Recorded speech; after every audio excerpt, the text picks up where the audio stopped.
Hello दोस्तों, नमस्कार। मेरा नाम है अतुल कुमार। मैं जीएस पाठशाला में आपका स्वागत करता हूं। आज हम आपको पढ़ाएंगे ग्रामर। ठीक है, तो आइए ग्रामर कुछ इस तरह से पढ़ाएंगे कि पढ़ने के साथ साथ आपको याद भी होता चला जाएगा। बस आप हमारे साथ बने रहे। ठीक है, ये हमारा पहला टॉपिक है। उम्मीद है आपको इतने बेहतर समझ में आएगा। ठीक है, तो चलो स्टार्ट करेंगे ग्रामर। ठीक है,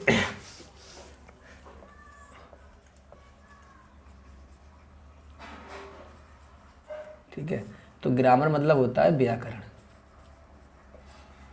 व्याकरण, ठीक है। तो क्या होती है व्याकरण की परिभाषा, आइए देखते हैं।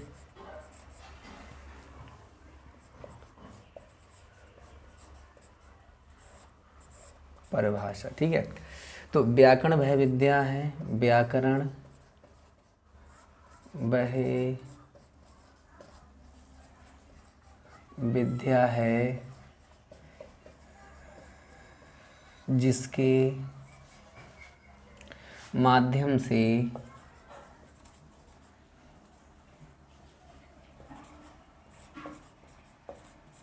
किसी भी भाषा को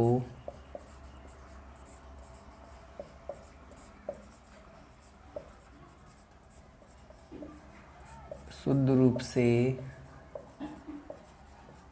पढ़ना, लिखना,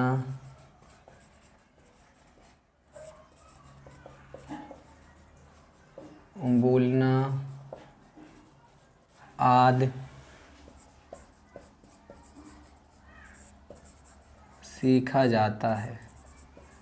ठीक है, तो व्याकरण वह विद्या है जिसके माध्यम से किसी भाषा को शुद्ध रूप से पढ़ना, लिखना, बोलना आदि सीखा जाता है। ठीक है, तो क्या है यहाँ पे एक शब्द आया है भाषा। क्या है? भाषा। ठीक है, तो पहले एक चीज़ समझ लेते हैं, क्या भाषा किसे कहते हैं। जैसे मान लो हमने यहाँ लिखा हिंदी, तो हिंदी क्या है? एक भाषा है। ठीक है, यदि हमने यहाँ लिखा अंग्रेजी, ठीक है, तो अंग्रेजी क्या है? भाषा है। हमने यहाँ लिखा संस्कृत, क्या लिखा? संस्कृत, तो संस्कृत क्या है? भाषा है। क्या है? भाषा। तो भाषा अलग चीज़ होती है और विषय अलग चीज़ होता है। जैसे यहाँ हमने लिख दिया गणित, तो गणित क्या है? तो गणित क्या है? गणित एक विषय है। जैसे हमने लिख दिया यहाँ विज्ञान, तो विज्ञान क्या है? एक विषय है। हमने यहाँ लिख दिया भूगोल, तो भूगोल क्या है? एक विषय है। तो भाषा किसे कहते हैं? जिसका व्याकरण हो। आपने नहीं तो गणित का व्याकरण कभी देखा होगा, ना विज्ञान का व्याकरण देखा होगा, ना भूगोल का व्याकरण देखा होगा। आपने व्याकरण देखा होगा हिंदी का, अंग्रेजी का, संस्कृत का, उर्दू का। तो यहाँ परिभाषा से स्पष्ट होता है कि व्याकरण वह विद्या है जिसके माध्यम से किसी भी भाषा को शुद्ध रूप से, जब कोई भाषा हम सीखते हैं तो सर्वप्रथम हमें क्या सीखना पड़ता है? सर्वप्रथम हमें सीखना पड़ता है व्याकरण। जिस कोई भाषा, यदि आपको अंग्रेजी सीखना है तो अंग्रेजी का व्याकरण पढ़ना पड़ेगा, और यदि आपको संस्कृत अच्छे से सीखना है, मतलब अच्छे से सीखना है, तो संस्कृत का व्याकरण पढ़ना पड़ेगा। ठीक है, तो उम्मीद है इतना आप समझ गए होंगे कि व्याकरण किसे कहते हैं और भाषा किसे कहते हैं। ठीक है, अब यहाँ पे ये समझना है कि भाषा, तो भाषा किसे कहते हैं। हमने यहाँ बिंदु लगाया था भाषा, की भाषा किसे कहते हैं, तो हम लिखेंगे भाषा। ठीक है, तो भाषा, ठीक है, भाषा किसे कहते हैं? तो कहते हैं भावों एवं विचारों को, भावों एवं विचारों को व्यक्त करने की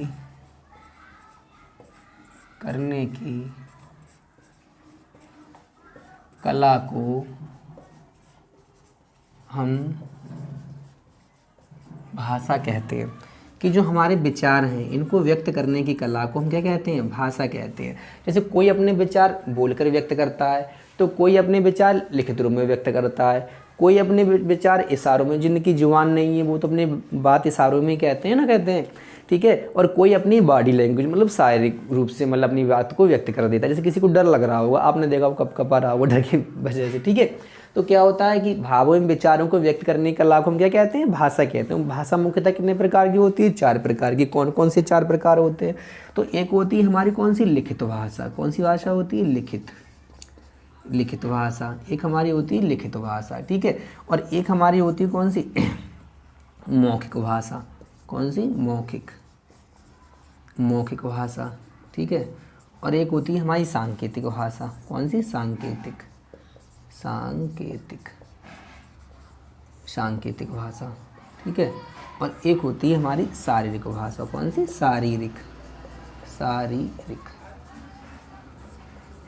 शारीरिक भाषा।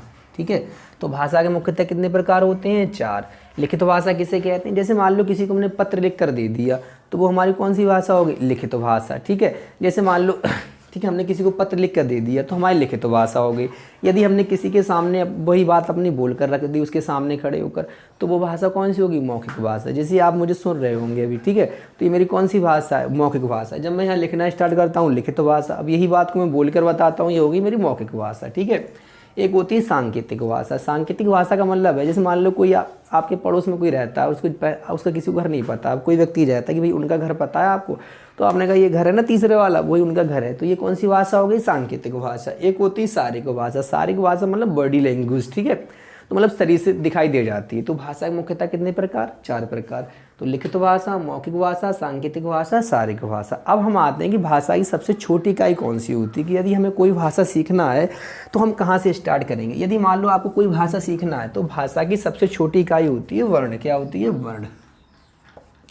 भाषा की सबसे छोटी इकाई होती है वर्ण। वर्ण मतलब होता है अक्षर। क्या होता है? अक्षर। वर्ण मतलब होता है अक्षर। क्या होता है? अक्षर। ठीक है, जैसे आपने वर्णमाला, फूलों की माला देखी, उसमें फूल पिरोए जाते हैं, और वर्णमाला वर्ण पिरोए जाते हैं। जैसे मान लो अक्षर, जैसे मान लो आपको हिंदी की वर्णमाला समझना है तो छोटा आ लिख दिया हमने, ये हमने बड़ा आ लिख दिया, ये हमने छोटी लिख दी। अब पता होता अंग्रेजी में पहुंच जाते तो हमें ए हो सकता है, यहाँ बी और सी और डी। ये हमारे कौन सी वर्णमाला के अक्षर है? अंग्रेजी वर्णमाला के अक्षर है। ये हमारे हिंदी वर्णमाला के अक्षर है। ठीक है, अब वर्ण के बाद हम क्या समझते हैं? शब्द। क्या समझते हैं? शब्द। ठीक है, क्या समझते हैं? शब्द।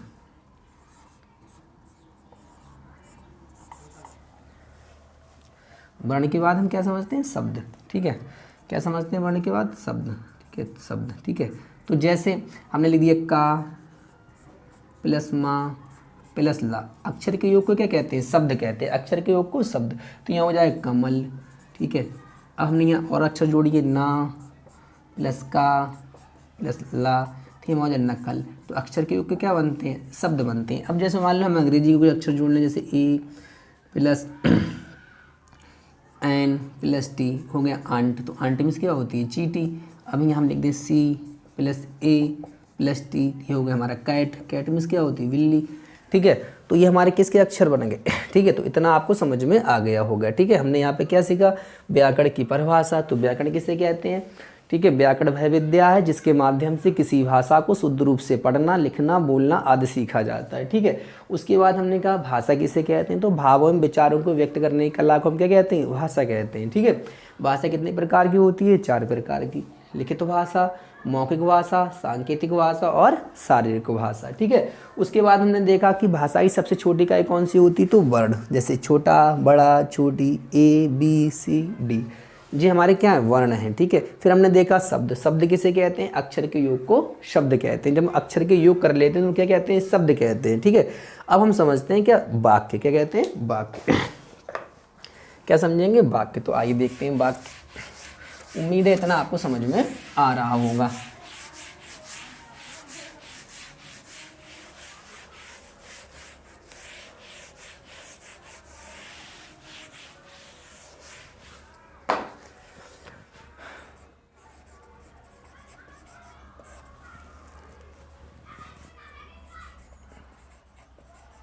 वाक्य। ठीक है, तो वाक्य किसे कहते हैं?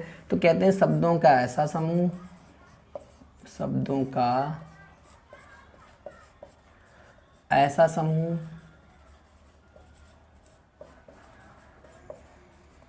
जिसका कोई अर्थ स्पष्ट होता हो, कोई अर्थ स्पष्ट होता हो, उसे हम वाक्य कहते हैं। वाक्य कहते हैं शब्दों का ऐसा समूह जिसका कोई अर्थ स्पष्ट होता हो, उसे हम क्या कहते हैं? वाक्य कहते हैं। क्या कहते हैं? वाक्य। जैसे हमने यहाँ लिखा, जैसे जैसे वह स्कूल जाता है, ये हमारा क्या है? वाक्य हो गया। जैसे हम लिखे तुम रोज व्यायाम करते हो, ये हमारे क्या हो गए, वाक्य हो गए, क्या हो गए, वाक्य हो गए। ठीक है, तो उम्मीद है इतना आपको समझ में आ गया हो कि शब्दों का ऐसा समूह जिसका कोई अर्थ स्पष्ट होता हो उसे हम क्या कहते हैं, वाक्य कहते हैं। ठीक है, ऐसे ही क्या होता है कि kinds of parts of sentence, वाक्य के भाग। तो वाक्य मुख्यतः कितने भाग होते हैं, 2। तो यहाँ आप लिखेंगे parts of sentence, parts of sentence. ठीक है, पार्ट्स ऑफ सेंटेंस का मतलब होता है वाक्य के भाग, वाक्य के भाग। तो वाक्य के मुख्यतः कितने भाग होते हैं, तो 2। कितने भाग होते हैं, 2। एक होता है हमारा सब्जेक्ट, क्या होता है, सब्जेक्ट, सब्जेक्ट, और एक होता है प्रेडिकेट, क्या होता है, प्रेडिकेट, प्रेडिकेट। सब्जेक्ट मतलब होता है कर्ता, क्या होता है, कर्ता, और प्रेडिकेट मतलब होता है विधेय, क्या होता है, विधेय। अब हमें ये देखना है कर्ता किसे कहते हैं। तो कर्ता किसे कहते हैं, मतलब जिसके विषय में कुछ कहा जाए उसे हम कर्ता कहते हैं, और कर्ता के विषय में जो कुछ भी कहा गया है उसे प्रेडिकेट कहते हैं। जैसे यहाँ पे समझते हैं कि वह स्कूल जाता है। अब स्कूल कौन जाता है, तो स्कूल वह जाता है, तो वह क्या हो गया, सब्जेक्ट। कि स्कूल जाता है किसके विषय में कहा गया है, वह के विषय में कहा गया है। तुम रोज व्यायाम करते हो, व्यायाम कौन करता है, तो तुम क्या हो गया, सब्जेक्ट। बाकी सब क्या बचा है, प्रेडिकेट। जैसे यहाँ पे उदाहरण तौर पे समझ लेते हैं, जैसे हमने यहाँ पे लिखा बच्चा दूध पीता है, बच्चा दूध पीता है।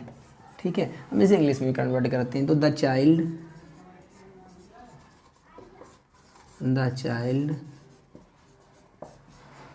Drinks the milk, the child drinks the milk. तो जो हमारा जो बच्चा, ठीक है, इधर बच्चा और इधर द चाइल्ड, ठीक है, ये हमारा क्या, ये हमारा हो गया सब्जेक्ट, क्या हो गया, सब्जेक्ट।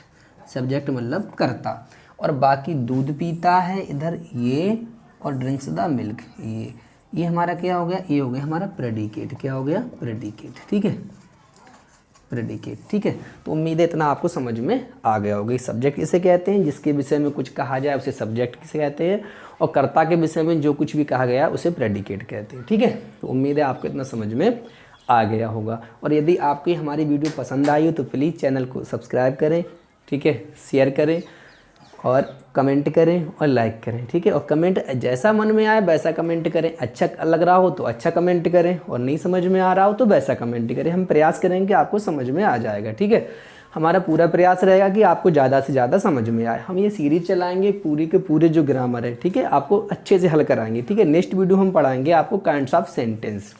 आप एक किताब ले लें कोई सी, ठीक है, ग्रामर की कोई किताब ले लें और शुरू से आप पढ़ते रहें, साथ में किताब भी रखें, किताब से भी पढ़ें, वीडियोज़ भी देखें। उम्मीद है आपको ज़्यादा से ज़्यादा समझ में आ जाएगा। ठीक है, बाकी हम पढ़ाएंगे आपको नेक्स्ट क्लास में, और नेक्स्ट क्लास में हम वीडियो लेके आए काइंड्स ऑफ सेंटेंस। हाँ, काइंड्स ऑफ सेंटेंस, वाक्य के प्रकार।